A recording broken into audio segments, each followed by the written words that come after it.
After I refused to pay for my son's lavish wedding, he stopped speaking to me.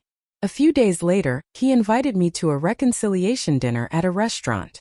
But instead of dinner, I was met by 3 lawyers with documents. He hissed, "Sign this or forget about your granddaughter." I calmly pulled out my phone, dialed a number and said just 3 words. Subscribe to the channel and share your stories in the comments. And now let's get started. My name is Martha Williams. I am 64 years old, and I have lived my entire adult life inside the walls of a little cafe called Sunny Bites in Springfield, Illinois. That place is not just a business. It's my legacy. I built it from scratch when my husband Richard died 35 years ago and left me with a mortgage, a 5-year-old son, and the kind of grief that ages you overnight. The cafe kept me alive when loneliness tried to bury me. Every pie crust, every cup of coffee I poured for the townsfolk, every laugh I forced behind the counter, they were the bricks that rebuilt my life. I mention this because I need you to understand. I have already paid my dues. I've paid them with my body, my health, my savings, and my dreams. I worked mornings that began before the sun and nights that ended long after the last customer left. I lifted sacks of flour heavier than my own boy. I stitched aprons instead of buying dresses. I missed vacations, birthdays, even funerals because I couldn't afford to close the shop. My son Alex grew up watching all this. He saw me counting pennies at the kitchen table. He saw me patch his jeans because new ones weren't an option. And he also saw how, little by little, I turned that tiny cafe into something steady, respected, solid. I believed I was showing him what sacrifice meant. I believed he understood. Which is why when Alex, now 34 years old, decided he wanted to marry Jessica, I expected him to plan something simple, heartfelt. A church service maybe. A dinner afterward. Something that honored love rather than money. But instead he emailed me a document. Not a message, not a phone call. An email like a client sends a bank. Attached was a wedding budget, $65,000. A Chicago ballroom, a live orchestra, limousines lined up like soldiers, imported champagne, ice sculptures. There was no "Mom, would you be able to help us?" There was no gratitude, no conversation. Just an assumption that I would pay. A cold expectation that I would bankroll yet another one of his dreams. This time not even his dream but Jessica's performance of luxury. I read that email twice, then 3 times. At first I thought perhaps he meant something else. That maybe the figure was symbolic. But no. It was an itemized invoice complete with due dates. I called him immediately. My voice was steady though my chest ached. "Alex," I said, "I have paid for your education. I paid the down payment on your first house. I carried you through every failed startup. Every loan you swore you'd repay but never did.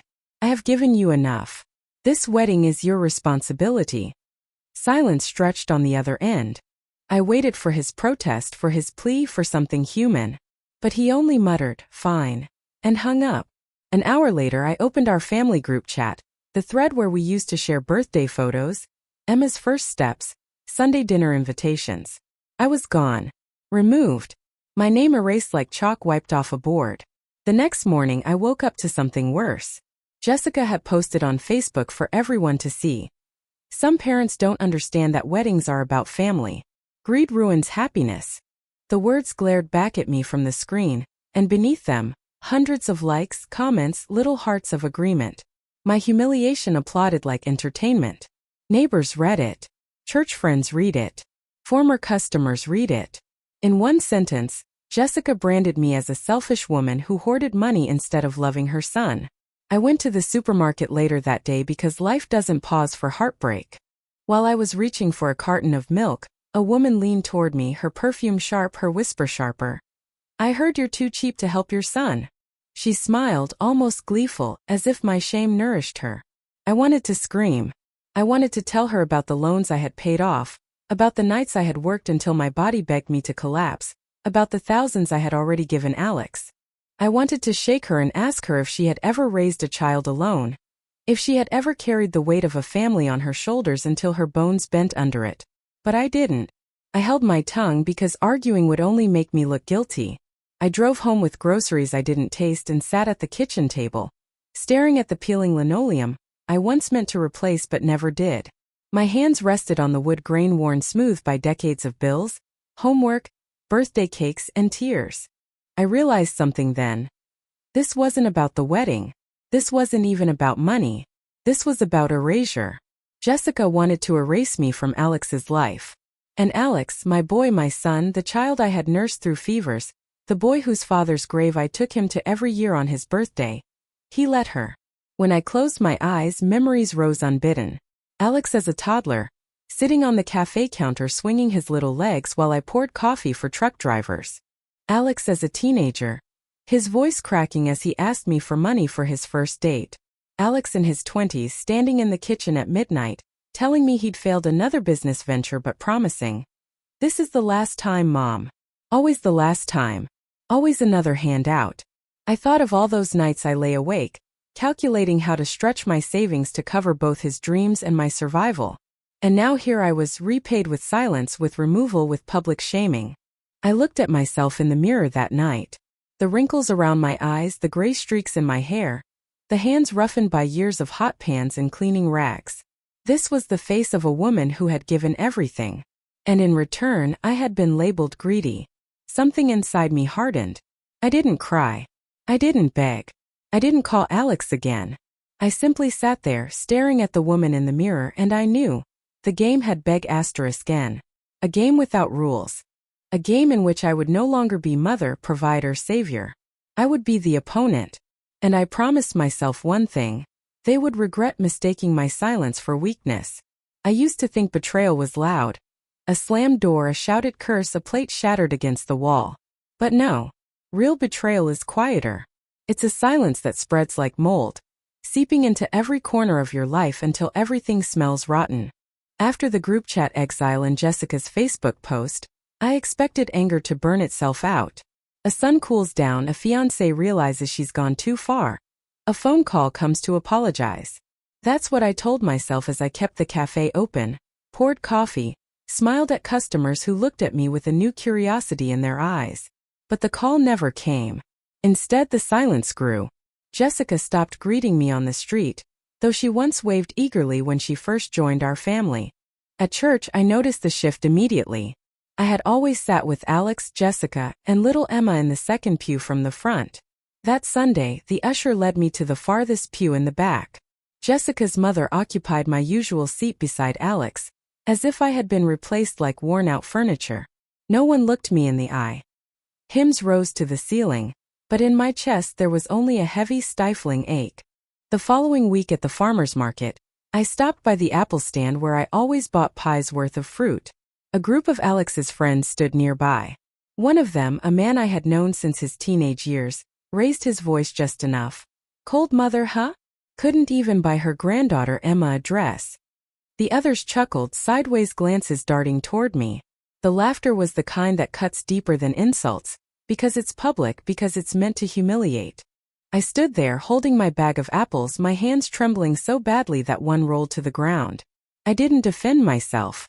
I didn't say, "I paid for every one of Alex's emergencies, I bought Emma's crib. I stocked their freezer when they were broke." I swallowed it, silent, because I knew anything I said would be twisted, mocked, retold as gossip fodder.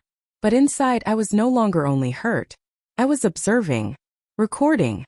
You see, I had raised Alex with the belief that family was built on honesty. He knew I kept every promise. When the mortgage almost swallowed us in the early years, I found a way. When he wanted to study business at the university, I paid tuition in cash month after month, even when it meant skipping doctor appointments for myself. When he launched his first startup, I gave him $5,000 I could barely spare. He told me, "This is the last time, Mom." He said the same thing with the second startup and the third and the fourth. Each time I forgave. Each time I believed. Because he was my son. And because I thought loyalty and love meant cushioning every fall. But my refusal over the wedding, a single no after a lifetime of yes, turned me into the villain overnight. Jessica wielded that no like a wee *P***N, and Alex let her. At night, I lay awake replaying memories, like a film projected against the ceiling. Alex at 12, bringing home a stray dog and begging me to keep it. Alex at 21, drunk and ashamed, calling me to pick him up from the police station after a bar fight. Alex at 28, sitting at my kitchen table with tears in his eyes, telling me Jessica was pregnant, and he didn't know how they would manage. Every crisis ended the same way. Me reaching into my savings, me covering his debts, me solving what he couldn't. Now that same son treated me as if I were an enemy, as if my love had expired with my refusal to fund his spectacle. The weight of it pressed down, but I didn't collapse. Instead, I began keeping notes. Every insult, every slight, every whisper that reached me. A small notebook sat beside my bed, and each night I wrote down the day's wounds. Sunday, moved to back pew. Monday, Jessica ignored greeting. Tuesday, rumor at market about Emma's dress. First, I didn't know why I did it. Perhaps to keep myself sane, to prove I wasn't imagining things. But slowly, the notebook became something else. Evidence. One afternoon, while wiping down tables at Sunny Bites, I overheard two women whispering at the counter. Jessica said Martha refuses to help with Emma's school fund, one muttered. The other replied, that poor girl, saddled with such a stingy grandmother. Their voices were full of pity for Jessica. Not me. I clenched the rag until my knuckles turned white. After they left, I locked myself in the kitchen and sat on a stool, staring at the familiar wall where old recipes and calendars hung. For the first time, I admitted it to myself. This wasn't a misunderstanding. This wasn't tension that would pass. This was war, dressed up in politeness, waged with gossip instead of we*p*ns. I remembered a passage I had once read in the Bible. Let him who is without sin cast the first stone. Except here, in my own community, stones were already in their hands. My son had handed them out. And I, the mother who had fed them, clothed them, served them pie, was the target. So I stopped hoping for reconciliation. I stopped expecting a knock on the door or an apology text. Instead, I sharpened my silence into a blade. I practiced patience like a soldier sharpens his sword. And I waited. Because betrayal is a long game, and I knew something inside me. The higher they built their stage of lies, the harder they would fall when the truth collapsed it. For now I played the role they assigned me, the silent, shamed woman, the greedy mother. But inside I was taking notes. Inside I was building something stronger than forgiveness, resolve. And when the time came, they would discover that silence is not weakness. Silence is preparation. A week passed in silence. 7 long days where my phone stayed cold and empty, where my son's face did not appear at my door, where even the sound of Emma's laughter, my granddaughter's bright little voice, was withheld from me as if it were a punishment. On the 8th day, just when I had convinced myself that Alex had decided to cut me out completely, my phone buzzed. His message was brief, almost businesslike. Mom, let's talk. A reconciliation dinner. The Willow House. 7 p.m. My heart betrayed me in that moment. Against every rational thought, it leapt. Reconciliation. The word shimmered like a fragile thread of hope. Maybe he had realized how far things had gone. Maybe Jessica had cooled down. Maybe she understood that families argue but also forgive. I wanted to believe it. Even after the group chat exile, even after the whispers in the supermarket, even after the public slander, I still wanted to believe my son might want peace. So I dressed carefully that evening. I wore the navy blue dress Richard had once said made my eyes look like clear water. I put on pearl earrings I had inherited from my mother. My hands shook slightly as I tied my hair back. I wasn't going for battle, I was going for peace. I imagined us at the table. Alex apologizing, Jessica perhaps stiff at first but softening, maybe even Emma running into my arms before dessert. That is what I carried with me as I drove to the Willow House, Springfield's most polished restaurant, a place where birthdays and anniversaries were marked with linen napkins and piano music. But the moment I walked through those heavy oak doors, I felt something was wrong. The hostess's eyes darted toward me with an expression that was not welcoming but curious, almost pitying. Table for Williams, I said, my voice too bright. She nodded, hesitated, then led me across the dining room. And there I saw it. For place settings. But not for family. 3 men in gray suits sat at the table. Lawyers. Stacks of documents replaced what should have been menus. Alex sat at the head of the table, his smile crooked, not warm but triumphant. The kind of smile that belongs to a man who believes he's already won. Mom, he said, standing just long enough to brush my cheek with a perfunctory kiss. So glad you came. My stomach tightened. Where's Jessica? Where's Emma? She's busy, Alex replied. already waving me toward the empty chair. "We need to talk." The lawyers looked at me with the detached politeness of men who had already rehearsed this meeting. One shuffled papers, another tapped a pen, the third adjusted his glasses. The documents lay neatly stacked in front of me, thick with signatures and legal jargon. Alex leaned back in his chair, folding his arms across his chest. His voice carried just loud enough for nearby tables to overhear. "Here's the deal, Mom. Sign everything over, the cafe, the house, and we're good. Otherwise, forget you even have a granddaughter." The words didn't just cut, they detonated. For a second, the air left my lungs as though I had been punched. Around us, forks paused midair. Conversations hushed. A woman at the next table lowered her wineglass slowly, eyes widening. Phones slipped out of pockets. People began recording as they always do now, hungry for scandal. The humiliation was public, staged deliberately to strip me of dignity. I looked at my son, my boy, the child I once carried on my hip through thunderstorms, the young man whose graduation cap I ironed the night before his ceremony, and I saw not family, not love, but cold calculation. He was using my Emma, as ransom. He was using my granddaughter's presence in my life as leverage for theft. I felt the blood rush to my face, but my voice did not rise. Years of working the cafe had taught me how to hold my ground when drunks shouted or teenagers mocked. I sat straighter, folded my hands, and said nothing. Alex smirked. "What? No protest? You're going to make this easy?" His tone dripped mockery. I glanced at the documents. Pages upon pages of legal traps. Transfers, deeds, ownership rights. My cafe, Sunny Bites, reduced to a line item with a price. My house, the home Richard and I bought together, the house where Alex took his first steps, listed as collateral. My name scribbled in false ink on half the pages. I realized then that this dinner wasn't reconciliation. It was an ambush. A trap designed not just to strip me of assets but to humiliate me publicly, to break me so thoroughly that I would never rise again. A lawyer cleared his throat. "Mrs. Williams, if you sign tonight, we can avoid complications." His voice was smooth, rehearsed, the tone of a man used to bulldozing the elderly into compliance. Another leaned forward.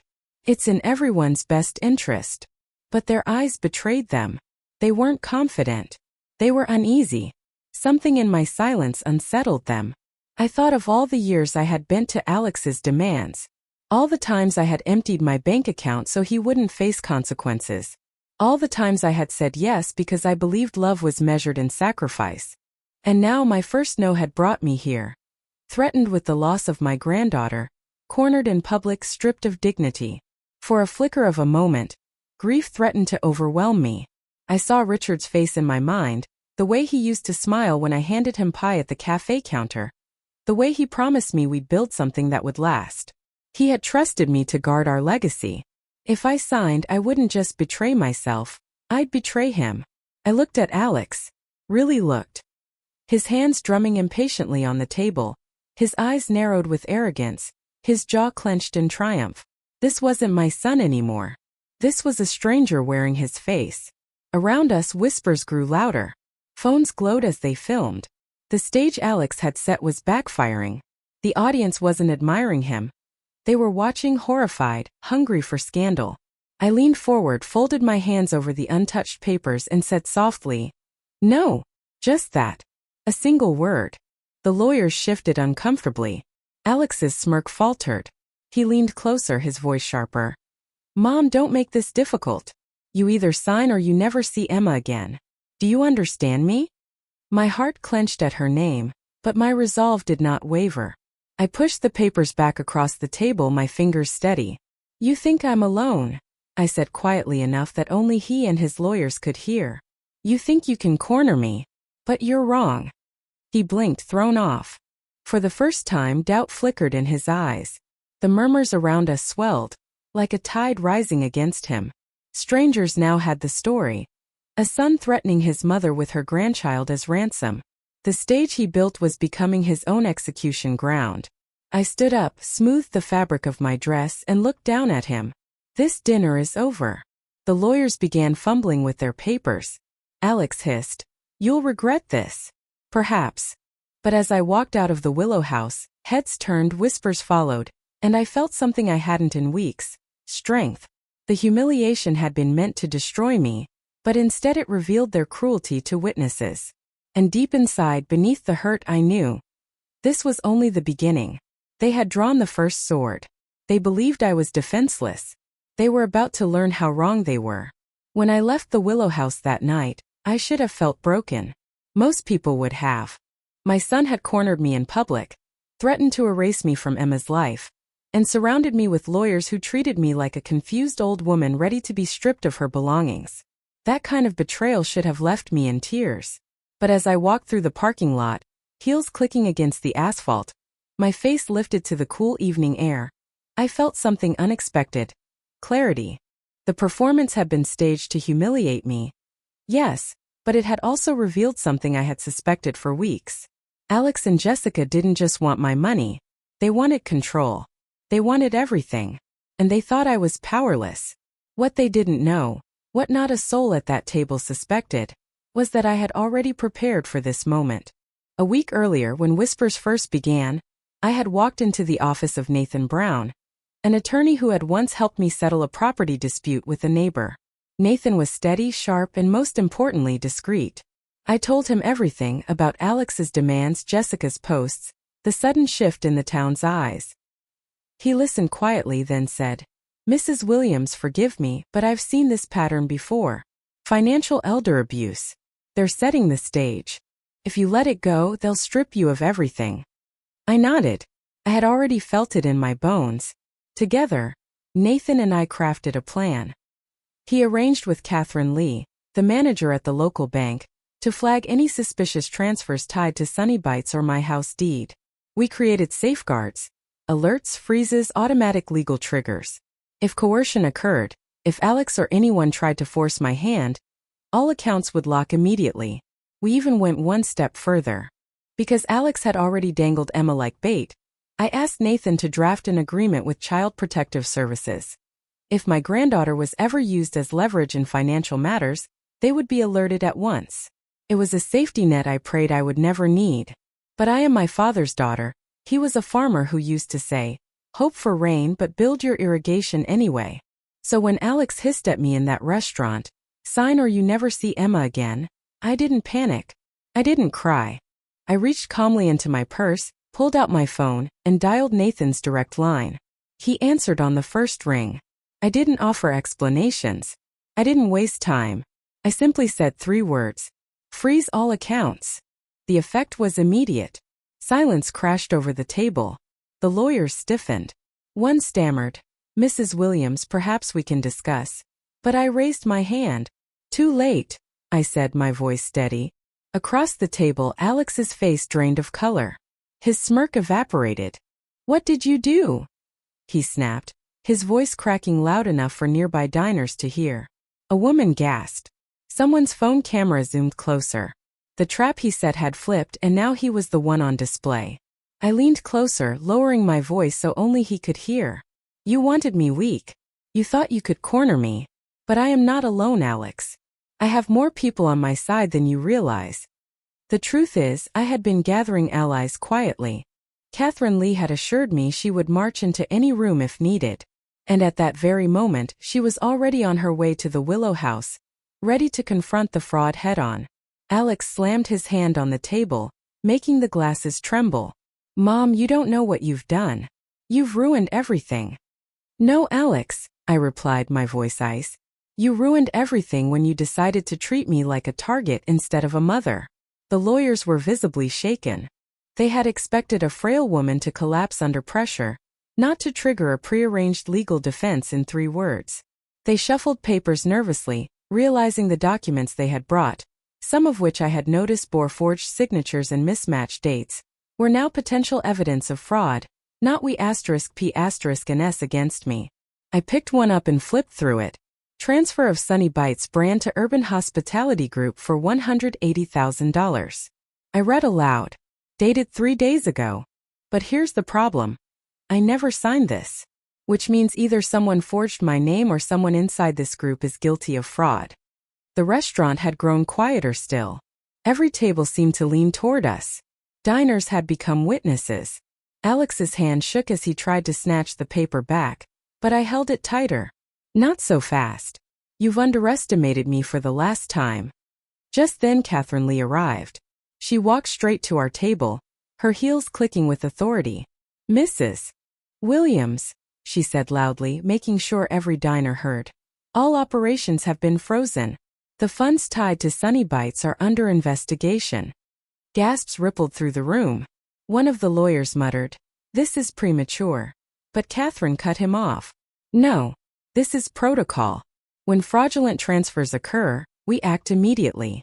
The $180,000 in question has been seized pending inquiry." Alex's face crumpled. "The money was already mine," he blurted before realizing his mistake. His words echoed through the dining room like a confession. Phones recorded, heads turned, whispers swelled. The stage he built to humiliate me had become his courtroom. I slid the papers back across the table. "You said I'd regret this, Alex. But look around. Who's regretting now?" He opened his mouth, but no words came. His lawyers scrambled to collect the documents, their polished confidence shattered. Catherine stood with me, a silent sentinel, while Alex stared at the ruined feast he had planned. For a moment I saw the boy he once was, terrified, exposed, small. But the moment passed. What sat before me was not my son but a man who had sold his conscience for $180,000, and nearly sold his mother too. I stood, smoothed my dress, and said to the watching diners, "Enjoy your meals, everyone." My voice carried steady and clear. "This dinner is finished." And as I walked out with Catherine by my side, I understood something vital. Betrayal doesn't just wound. Teaches. In 3 words I had proven I was no victim. And Alex had revealed himself to be nothing more than a thief in a tailored suit. The war had officially begun. There is a moment in every war when the masks fall. When pretense is no longer possible. When polite words no longer disguise the ugliness beneath. That night at the Willow House, after I spoke those 3 words, "Freeze all accounts," I watched my son's mask disintegrate piece by piece. The documents they slid toward me had already unsettled me, but when I looked closely, I saw the truth written in black and white. My signature sloppy, exaggerated. Nothing like the loops and firm strokes I'd used all my life. Dates that didn't match. Transactions backdated to moments when I was nowhere near a bank. It didn't take an expert to see what was obvious. Forgery. But it was the line item about Sunny Bites that made my blood run cold. Transfer of Sunny Bites brand to Urban Hospitality Group. Purchase price $180,000. The deal had been executed 3 days earlier, which meant that my son, my flesh and blood, had already sold my cafe behind my back. My life's work, gone with the stroke of a forged pen. I set the papers down slowly, deliberately. My voice was calm, but it carried across the restaurant. "This isn't negotiation. This is fraud." A ripple of murmurs spread. Diners leaned in. Phones glowed brighter. The audience Alex had invited to witness my humiliation was now witnessing his unmasking. Alex's face hardened, red blotches spreading across his cheeks. "This is family business," he snapped, pounding the table. "Nobody else has the right to interfere." But he was wrong. He had staged this in public. And now the public would not look away. At that exact moment the doors opened and Catherine Lee entered. She walked with the authority of someone who knew the weight of her words. "All operations have been frozen," she announced, her voice cutting through the room like a blade. "The funds are under investigation. No transfers will proceed until the matter is resolved." The lawyers fumbled, papers scattering. One tried to argue, "Lee, this is premature." But she shut him down with a glare. "On the contrary, fraud triggers immediate action. That $180,000 has been flagged. The account tied to it is frozen until further notice." Her words landed like hammer blows. Alex's hands shook, his knuckles white around his glass of water. "The money was already mine," he shouted before realizing what he had admitted. A confession in front of dozens of witnesses. Heads turned sharply. Some diners gasped. Others raised their phones higher. I studied his face in that moment. The arrogance, the entitlement, the belief that he could strip me of everything without consequence. All of it lay exposed under the harsh light of truth. I spoke quietly, but every syllable carried. You think I owe you my life's work, Alex. But what you owe me is respect. And that's something you've never learned to pay. He sputtered, trying to gather himself, but the lawyers were already whispering frantically, realizing their strategy had collapsed. One stuffed papers into a briefcase, another wiped sweat from his brow. Catherine laid a hand on my shoulder. "We'll take it from here, Mrs. Williams," she said firmly. "You've done enough tonight." But I wasn't finished. I leaned across the table, close enough to see the fear in my son's eyes. "Love isn't a license to steal. You tried to use Emma as a bargaining chip. You tried to erase me with forged signatures. That ends tonight." Around us, the murmurs had grown into open commentary. A woman near the bar whispered, "Can you believe this? His own mother?" A man replied, "Disgusting. I'd be ashamed." Another muttered, "And the granddaughter too?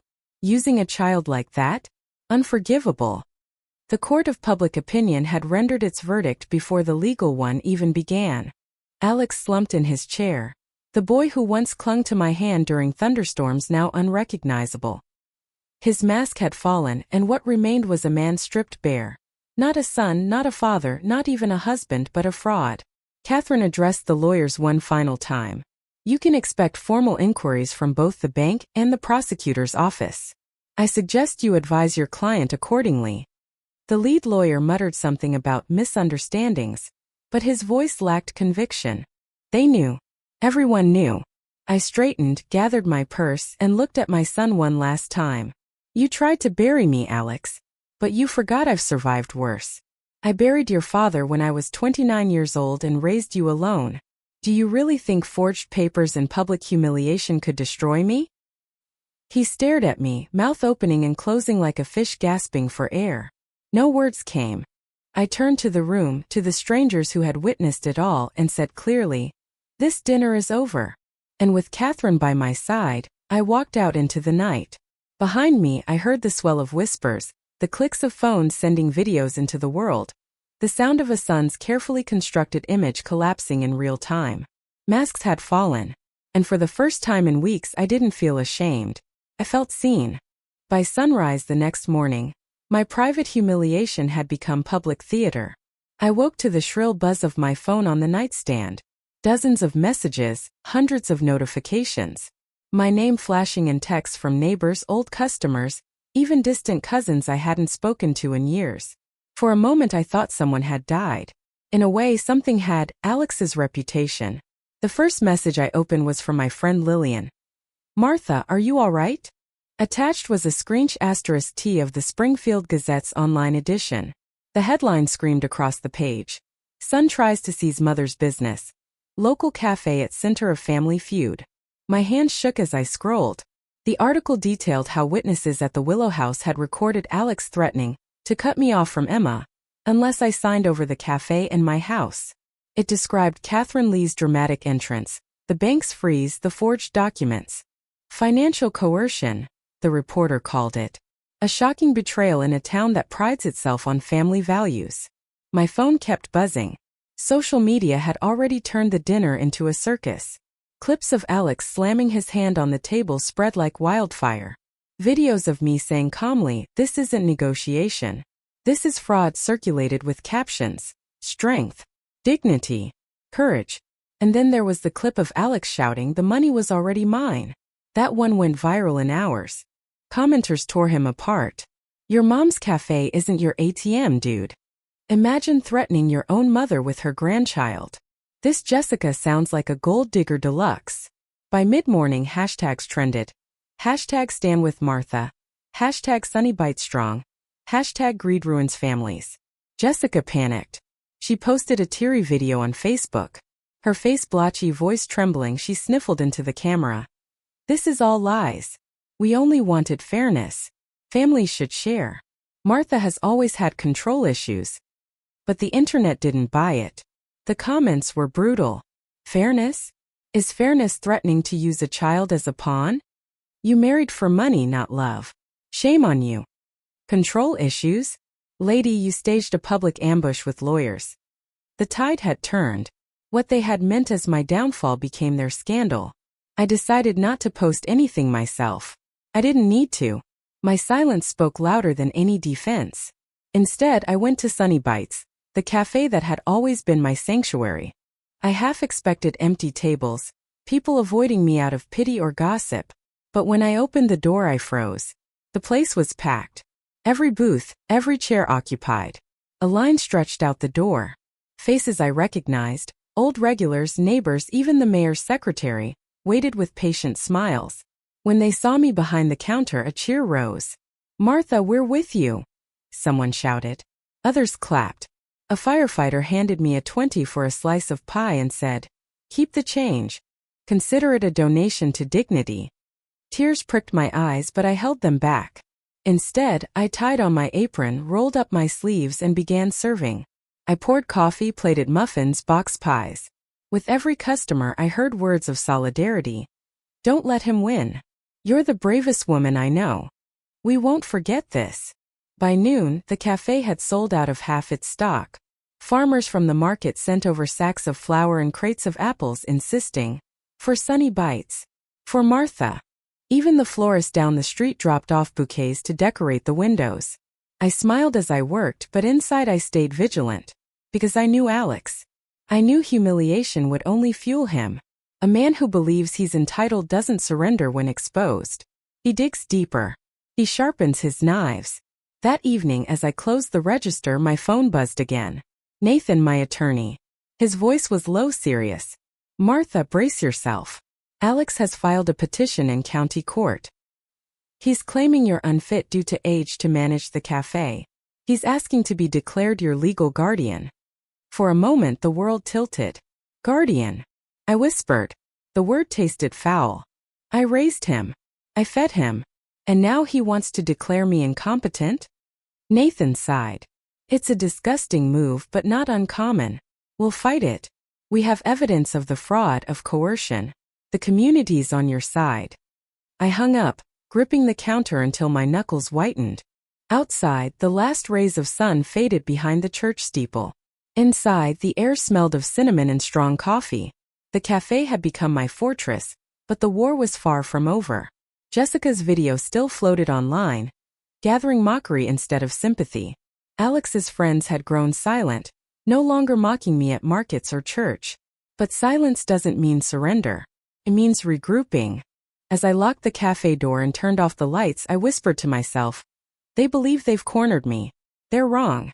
Because if betrayal had taught me anything, it was this.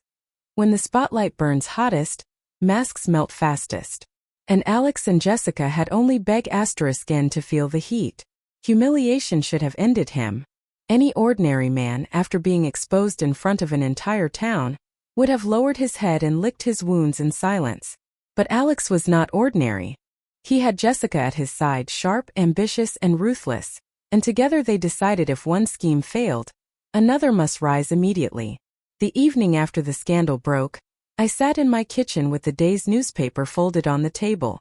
Across the front page was a photo of me at the Willow House, standing tall while Alex slumped in his chair, Catherine Lee at my side. The headline read, "Mother resists family blackmail. Fraud investigation opened." I should have felt victorious.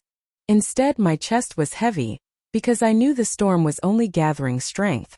At 8 p.m., Nathan called. His tone was grave.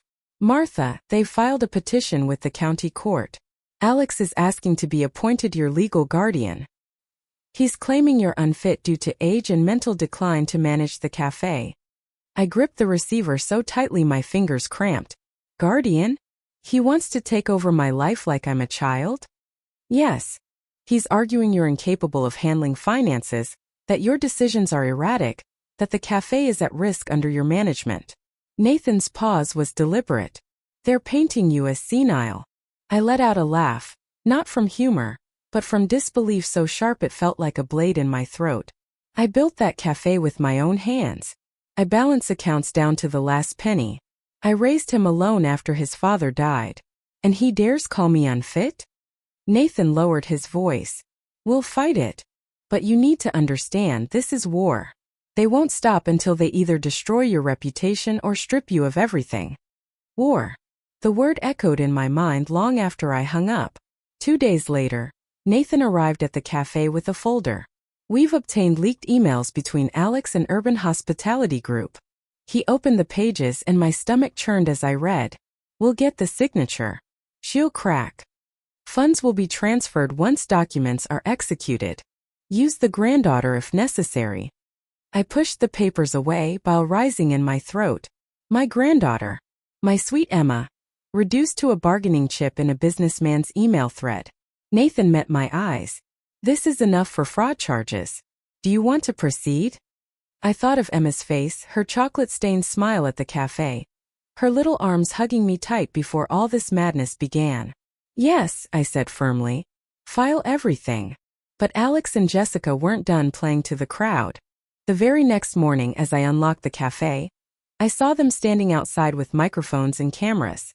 Jessica, dressed in white as if to project innocence, clutched Alex's arm. Reporters gathered. Curious townsfolk circled.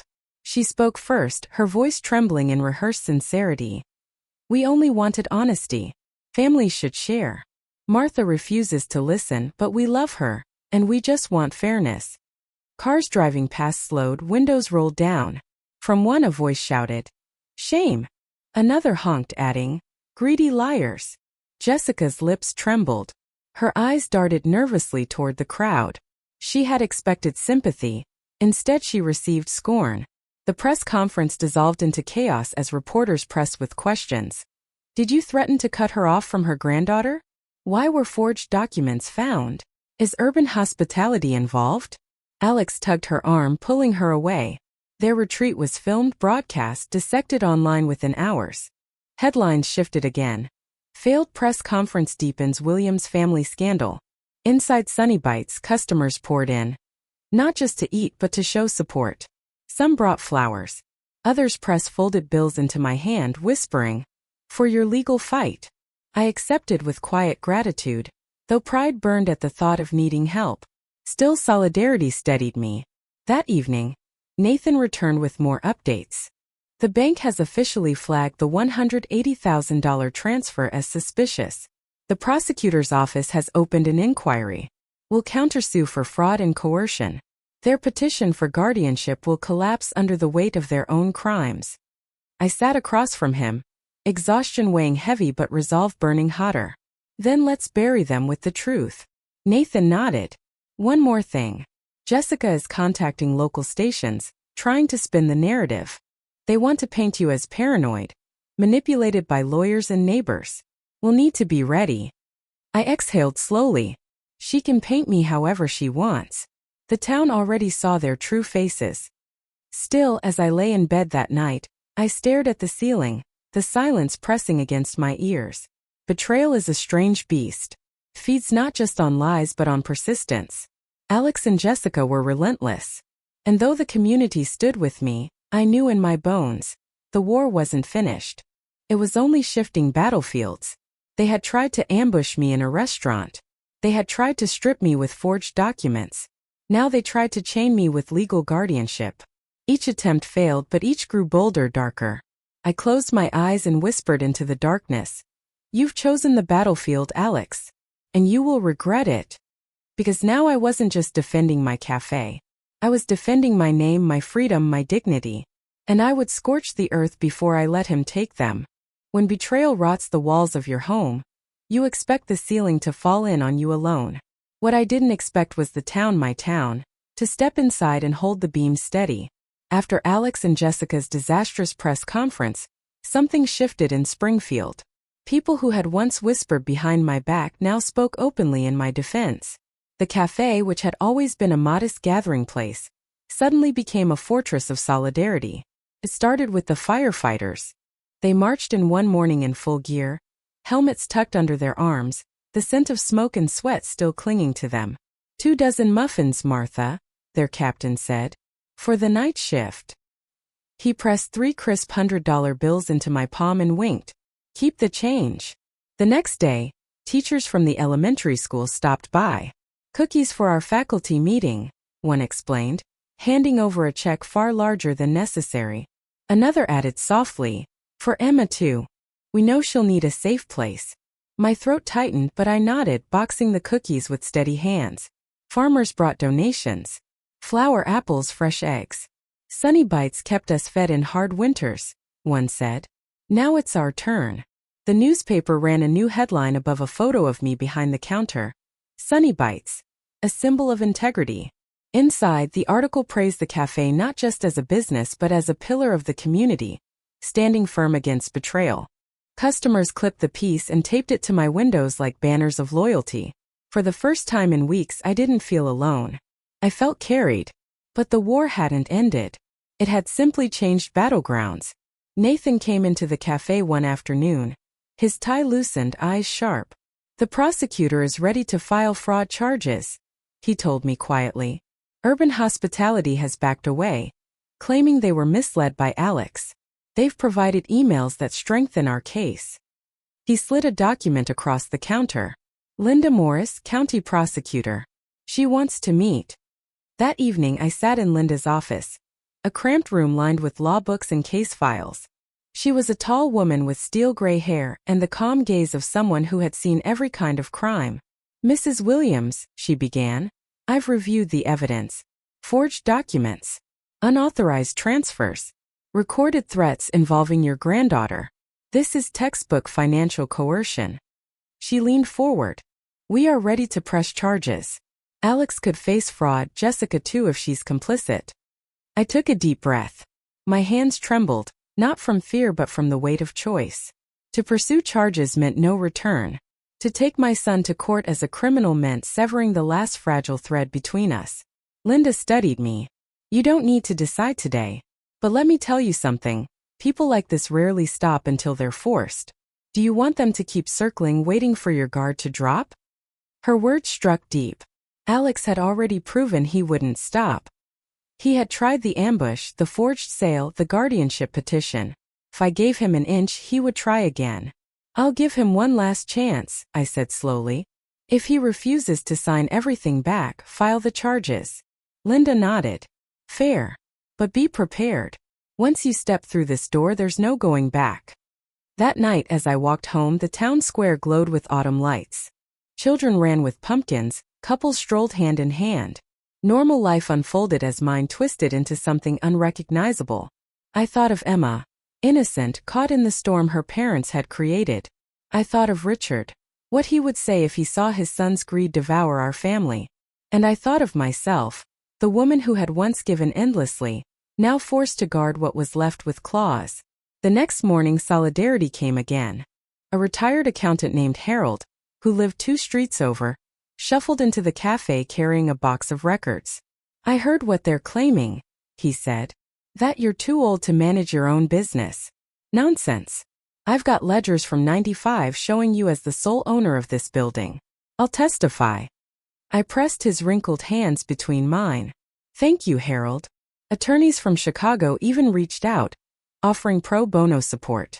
"Your case has symbolic weight," one told me over the phone. "It's bigger than you.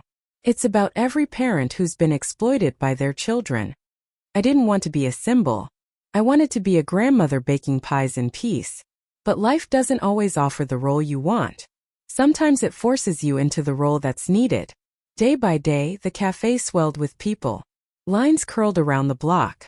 Neighbors who once gossiped now defended me fiercely online, countering Jessica's posts with eyewitness accounts. Videos of Alex's threats continued to circulate, each share a nail in the coffin of his reputation. And yet, late at night, when the cafe lights dimmed and the last customer left, silence returned. I sat at the counter, hands wrapped around a mug of cooling coffee, and the questions came like ghosts. How did we get here? When did love become a transaction? When did my son become a stranger? But I pushed the questions aside. Reflection could wait. Action could not. So when Linda Morris asked me again, "Are you ready to proceed?" I gave my answer. "Yes. But before you file, let me face him one last time." Because some truths need to be spoken not just in courtrooms but across tables, where a mother can look her son in the eyes and remind him what he has thrown away. The prosecutor's office smelled faintly of paper and disinfectant, the kind of place where lives are dissected into files and stamped into history. The carpet was worn, the fluorescent lights hummed, but to me it felt like a battlefield. Linda Morris sat at the head of the table, calm and deliberate, her presence the steel spine of the room. To her right sat Nathan, my attorney, papers stacked neatly, his expression unreadable but ready to strike. Across from us, Alex, his lawyer, and the hollow remnants of a son I once knew. He wouldn't look at me when I entered. He fiddled with a pen, tapping it against the table, his jaw tight. The boy who once clung to my apron strings when he was afraid of thunderstorms now sat armored in arrogance, pretending not to be afraid. Linda began. "We're here to discuss resolution. Mrs. Williams has outlined terms. If they're met, the prosecutor's office will delay criminal charges. If not, we proceed to court." She gestured to me. "Mrs. Williams, state your terms." I cleared my throat, my voice steady. "First, the $180,000 transfer must be reversed. Every cent returned." I looked directly at Alex. "Second, you will sign a full relinquishment of any claims to Sunny Bites in my house. Permanently. No future petitions, no backdoor attempts. Third, you will acknowledge in writing that using Emma as leverage was coercion." The room went silent. Papers shuffled. The hum of the lights seemed louder. Alex's lawyer adjusted his glasses. "Those terms are firm. They're non-negotiable," Nathan replied coolly. Alex finally looked at me then, his eyes wide with something between anger and desperation. "Mom," he said, his voice softer, as if trying to slip past the legal armor and reach the mother in me. "You love me. We're family. You can't treat me like some criminal." I leaned forward, meeting his gaze without flinching. "Love isn't a license to steal." His lips trembled, the mask cracking. He tried again, louder this time, his voice quivering with indignation. "You'd rather ruin my life than just share? What's mine will be mine anyway when you're gone. Why fight me now?" The word struck like a physical blow, but I didn't show it. Inside, something icy hardened further. He wasn't just after money. He was waiting for me to die, and he couldn't even pretend otherwise anymore.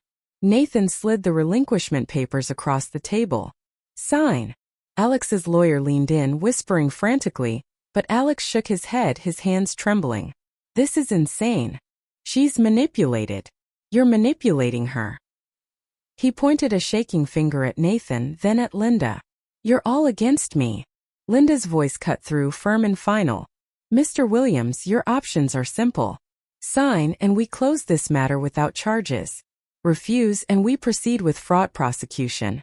The evidence is substantial. Your emails with Urban Hospitality are damning. Think carefully." For a long moment, Alex stared at the papers, his breathing shallow, his face pale. I saw the boy he once was flicker there, terrified, cornered. But then the man he had become reasserted itself. Bitter, greedy, resentful. Finally, with a shaky hand, he picked up the pen. The scratch of ink across paper filled the room like thunder. Line after line, he signed away his claims, his fraudulent ambitions, his grip on my life. When he was done, he shoved the papers back across the table. "Happy now?" he spat, his voice thick with venom. I looked at him, really looked. My son. My betrayer. The boy I raised, the man I no longer recognized. "No, Alex," I said quietly. "There's nothing happy about this." Linda gathered the papers, stamped them, and closed the file with finality. "The matter is settled. Funds will be returned. All claims relinquished. If there are further infractions, charges will proceed without delay." Alex stood abruptly, chair screeching. His lawyer scrambled after him, whispering, but Alex's voice cut through. "You'll regret this, Mom. You'll end up alone. And when you do, don't come crying to me." I stayed seated, my hands folded on the table, my back straight. "I've been alone before, Alex," I said calmly. "And I survived. I'll survive again." The door slammed behind him. Silence lingered. Nathan let out a long breath, finally unclenching his jaw. "It's done," he said. "For now." Linda nodded, her expression softening just slightly. "You were strong, Mrs. Williams. Many fold under family pressure. You didn't." I rose slowly, my legs heavy but my heart strangely light. It wasn't victory. Victory implies celebration. This was something colder, harder. It was survival. As I left the office, the autumn wind cut across my face, sharp and bracing. For the first time in weeks, I inhaled without choking on fear. The war wasn't over. But today at least the battlefield was mine. Some endings don't arrive with headlines or courtroom verdicts.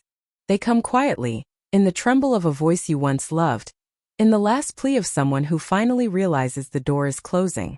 Alex's last attempt came that way. Not with lawyers or forged documents, but with desperation.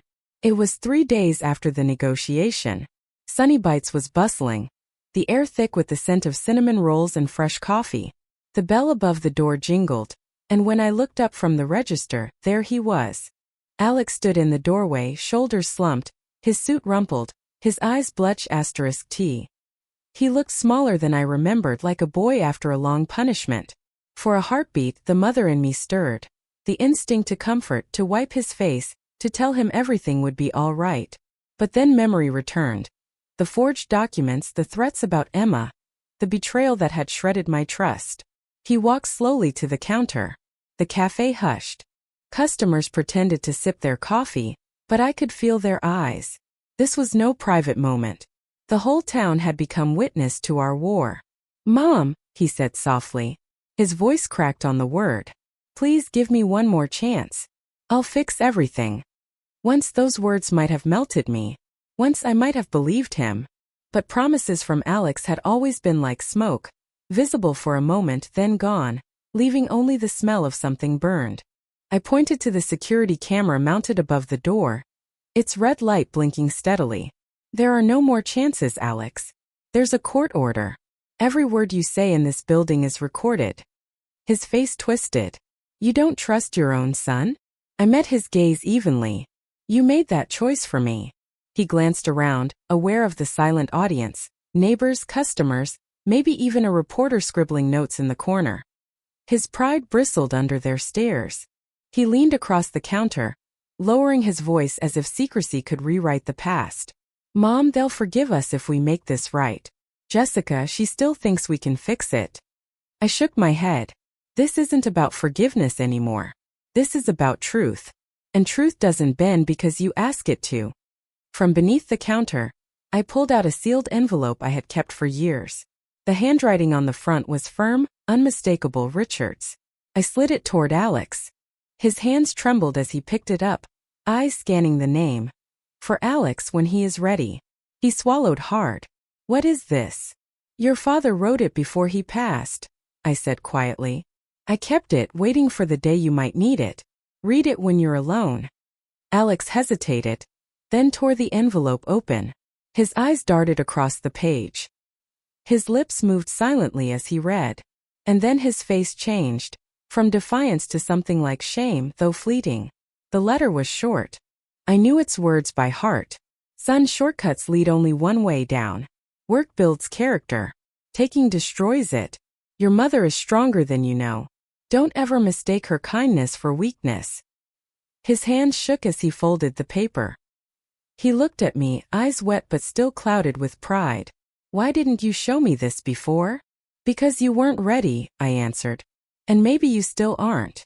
The cafe was silent except for the hiss of the espresso machine. Customers held their breath, waiting. Alex clutched the letter like a lifeline but found no ground to stand on. Finally, he shoved it into his pocket and stepped back. I wanted." His voice trailed off. He turned, shoulders hunched, and walked toward the door. As the bell jingled behind him, I expected to feel relief. Instead, I felt emptiness. A hollow echo where love had once lived. For the first time, I didn't feel anger toward him. Only a sorrow so deep it no longer burned. One customer whispered, "You did the right thing, Martha." Another reached across the counter, squeezing my hand. But their comfort couldn't touch the cavern inside me. I went into the back room, sat on a stool, and let the silence settle. The war wasn't over. I knew Alex's pride wouldn't let him surrender easily. But something inside me had ended. The hope that he would return to me, the dream that we could rebuild trust, the illusion that blood could guarantee loyalty. All of it lay buried now. I touched the counter where Richard's letter had lain. He had been gone for 35 years. Yet even from the grave he had spoken the truth Alex refused to hear. I realized then that Richard's strength still lived in me, even if our son had chosen another path. When I returned to the cafe floor, Customers rose from their seats and applauded softly. Not for victory, not for triumph, but for endurance. For standing firm. For surviving what no mother should have to endure. And as I tied my apron tighter and poured another cup of coffee, I whispered to myself, this is the last time. Because there would be no more attempts. No more chances. No more illusions. Whatever came next, I was ready. A month passed after Alex's last visit to the cafe. 30 days of silence that felt like a verdict before the verdict. He didn't call, didn't write, didn't darken the door of Sunny Bites. And in that absence, Springfield decided where it stood. The cafe was no longer just a place for coffee and pie. It became a gathering ground. A place where people came not only to eat but to take a stand. Every day, lines formed before the doors opened. Some came with coins, others with large orders, but all came with the same message. We're with you, Martha. One morning, the local paper ran another feature. Sunny Bites Reborn. From cafe to community beacon. The photo showed me standing behind the counter, flour on my apron, with children at a new corner table rolling out cookie dough. We called it Emma's table. It wasn't just for her, though I prayed one day she might sit there again, but for all the children of the town. They baked simple sugar cookies with sprinkles, their laughter echoing through the cafe like a healing hymn. Parents donated supplies. Teachers brought students on field trips. The corner that once felt empty now pulsed with life. The irony was sharp. The granddaughter Alex had threatened to P***Nice had instead become the symbol of everything he had lost. Meanwhile, Alex's reputation collapsed like a house of cards. His job at a local real estate firm dissolved within weeks. No company wanted the man whose name was tied to fraud headlines. Jessica tried to salvage their social standing, posting polished photos on Instagram of brunches and shopping trips, but the comments were merciless. Whose money paid for that outfit? Still exploiting family, I see. Weren't you the one crying about fairness on Facebook? Within 2 weeks, her account went private. By the end of the month, she was gone from Springfield altogether, her parents selling their house quietly at a loss. Rumors swirled that she had retreated to a cousin's home in another state, nursing bitterness and planning reinvention. The wedding, of course, never happened. The Grand Chicago Ballroom stood empty on the date that had been reserved. No orchestra played, no limousines lined the curb. What was meant to be a performance of wealth turned into a punchline. At church, whispers turned into nods of respect when I entered. The same pew that had once been denied to me was offered again, but I declined. I sat where I chose, not in defiance but in freedom. I no longer needed proximity to prove my worth. Neighbors who had once believed Jessica's lies now approached me with awkward apologies. We were wrong, Martha. We see it now. I accepted their words politely, though forgiveness did not flow easily. Trust broken once is never fully mended.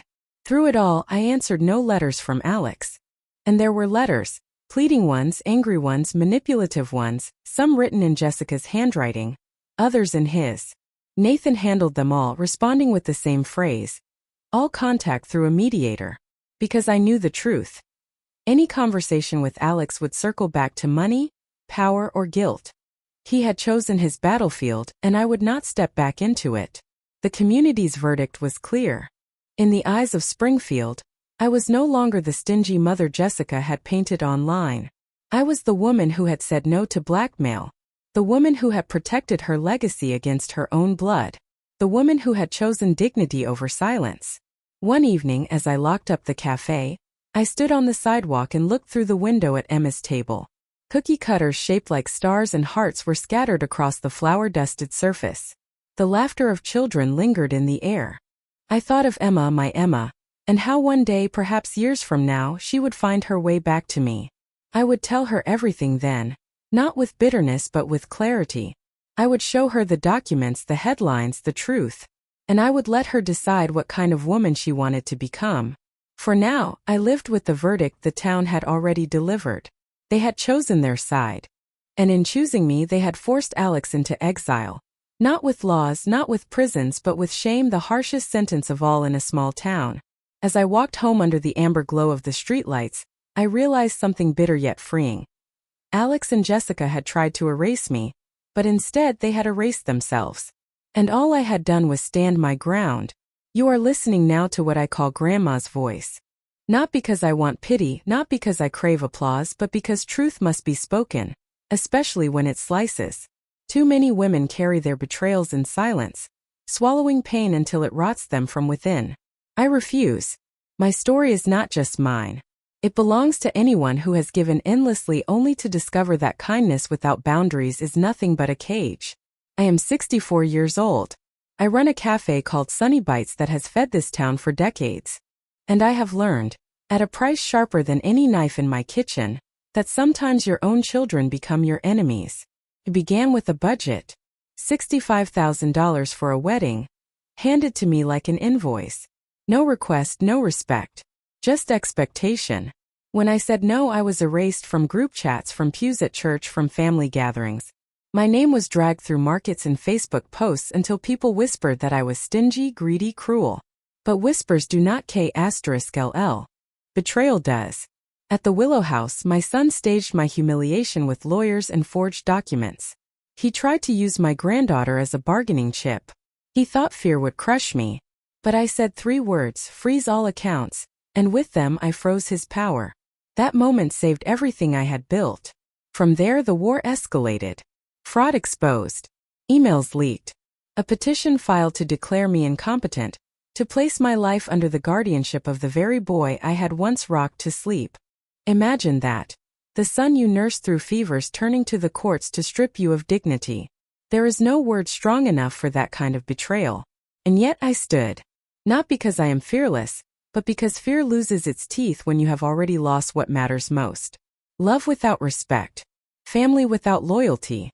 These things are corpses dressed in Sunday clothes. The town chose.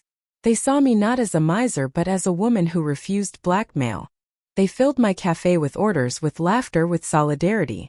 They turned Sunny Bites into a banner of integrity. Even children found joy in Emma's table, rolling out cookies under the same roof my son had tried to steal.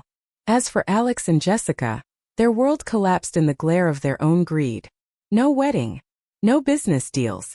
No reputation left to salvage. They became shadows while I, the woman they tried to erase, became more visible than ever. But don't mistake this for triumph. Triumph implies joy. What I feel is colder, harder. Survival, yes. Freedom, yes. But joy? No. I am free because I cut away what was rotting. And that is never a happy task. People ask me, Martha, do you regret being so harsh? My answer is simple. Kindness without boundaries becomes weakness. I gave Alex my youth, my money, my forgiveness. I gave him every chance. And he turned each one into a P***N. By the time I said no, it was not cruelty, it was survival. Now when I watch Emma giggle with chocolate smeared on her nose at Emma's table, I know I chose right. I protected the future she may one day inherit. I protected the dignity she will one day understand. And I protected myself because no one else would. Do I still ache when I remember the boy Alex once was? Yes. Do I mourn the family dinners that will never happen again? Yes. Betrayal does not erase love. It poisons it. The wound remains even when the bleeding stops. But here is my truth. I would rather sit in solitude with my integrity than feast in a crowded room where respect has died. To those listening, I ask you this. How much of yourself have you given away in the name of love? How much silence have you swallowed to keep peace? And when the people you sacrificed for turned on you, did you call it family? Or did you finally name it for what it was, betrayal? I will leave you with my recipe. Not for pies or muffins, those you can find in any cookbook. My recipe is for survival. 3 ingredients. Documents, witnesses, courage. Write everything down. Gather those who will testify. And when the moment comes, do not tremble. Speak the truth even if it rips your heart apart. That is how I survived. That is why I am still standing. My name is Martha Williams. I am 64 years old. I run a cafe called Sunny Bites. And I have finally learned that the only inheritance worth leaving behind is not money, not property, but dignity. The rest, even sons, even daughters-in-law, can vanish like smoke.